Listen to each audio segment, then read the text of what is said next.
This is a photograph of George Nossiter. George was the third child of George and Elizabeth Nossiter and was born in West Hartlepool on the 7th of May, 1867. He was baptised in Christ Church on the 26th of May.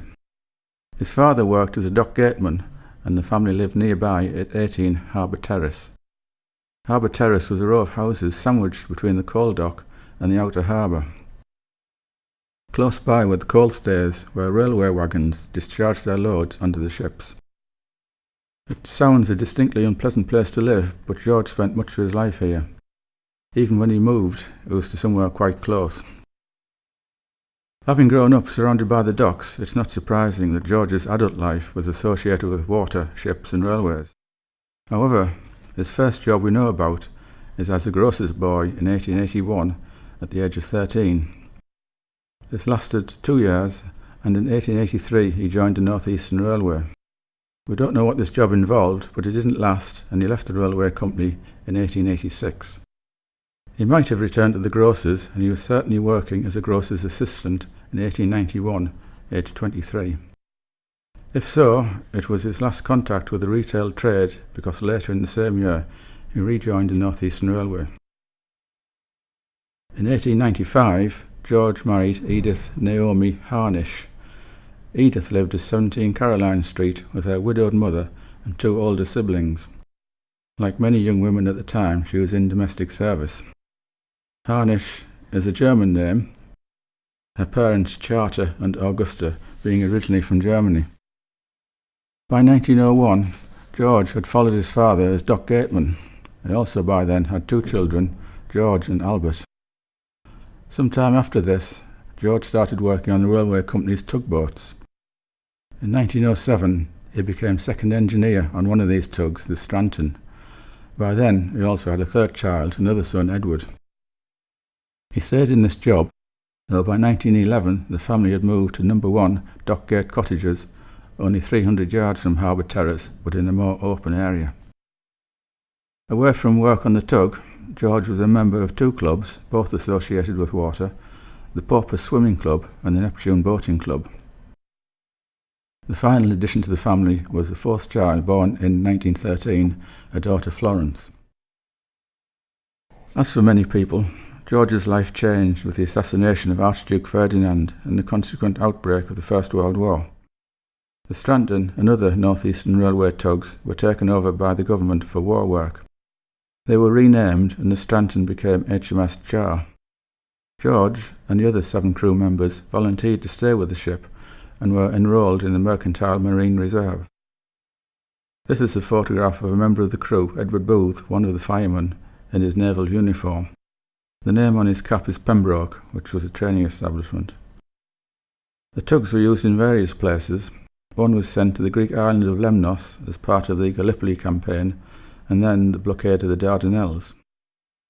The Char was closer to home than this and was based at Ramsgate on the Kent east coast.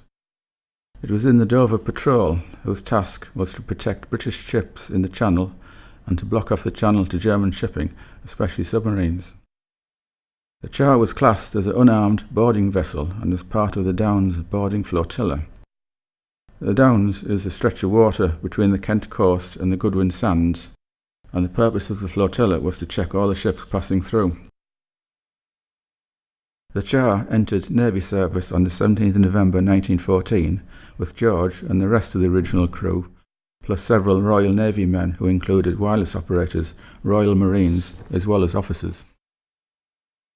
Only 2 months later, disaster struck.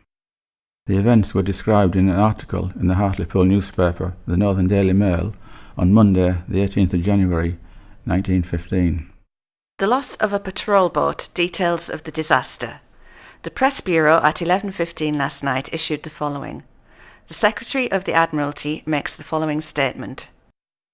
His Majesty's tug Char was sunk in collision with the steamship Frivon early on the morning of 16th of January.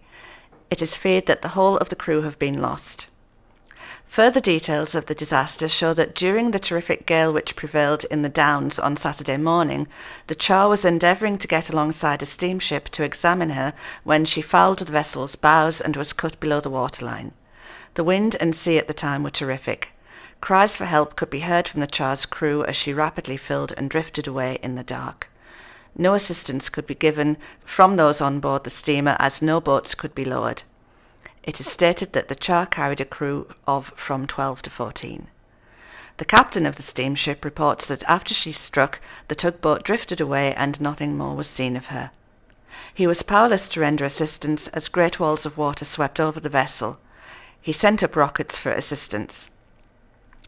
With great difficulty, the Deal lifeboat was launched, but the gale was so fierce that the men had to hold on to save themselves from being washed overboard, while they had to reel their sail down to the bottom notch.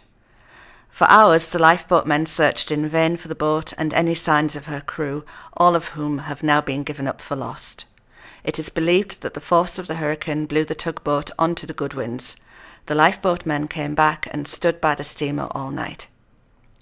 When coming ashore next morning, they were sent back to the Goodwins as another vessel was observed stranded there, but when the lifeboat men reached the sands, the vessel had disappeared. The lifeboat men returned at 2 o'clock yesterday afternoon, having been out 12 hours in the terrible weather. This was one of the biggest single losses of Hartlepool sailors during the whole of the war, and came just a month after the German bombardment of the town had killed about 120 people.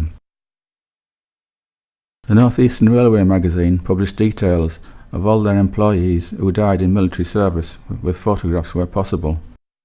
It described the master of the Char, John Whale, as coming from a tug-owning family and living in South Shields. The 7 other crew members were all from the Hartlepools and are depicted in this photograph from the magazine. Like George, the 3 older men were married with children. While the deaths were a tragedy for all the families, it was particularly so for the Booths, as William, who was the first engineer, and Edward were father and son.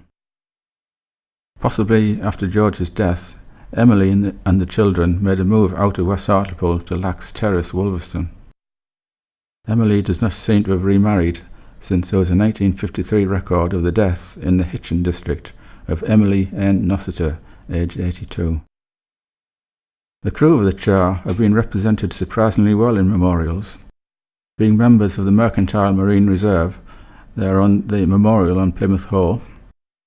They are also recorded in the Dover Patrol Book of Remembrance. The patrol itself was also commemorated by obelisks built on each side of the channel. This one is at St Margaret's Bay in Kent. The North Eastern Railway had several commemorations for the 2,236 employees who died in military service. On the 10th of May 1919, there are simultaneous memorial services in York Minster, Newcastle Cathedral and Hull Holy Trinity Church. A book of remembrance contains the names of those who died. This is now kept in the National Railway Museum in York. Their names are also on a memorial just inside the city walls in York. At the base of the obelisk is a dedication to those who died. On the wall to the right of the obelisk, looking rather worn now, is George Nossiter's name. The names of the Char crewmen from Hartlepool are also on the main war memorial in Victoria Square, and also on slabs round the harbour light in the marina. And finally, there was this plaque in the Hartlepool dock offices. Out of the 14 names listed on it, 8 are the Char crew.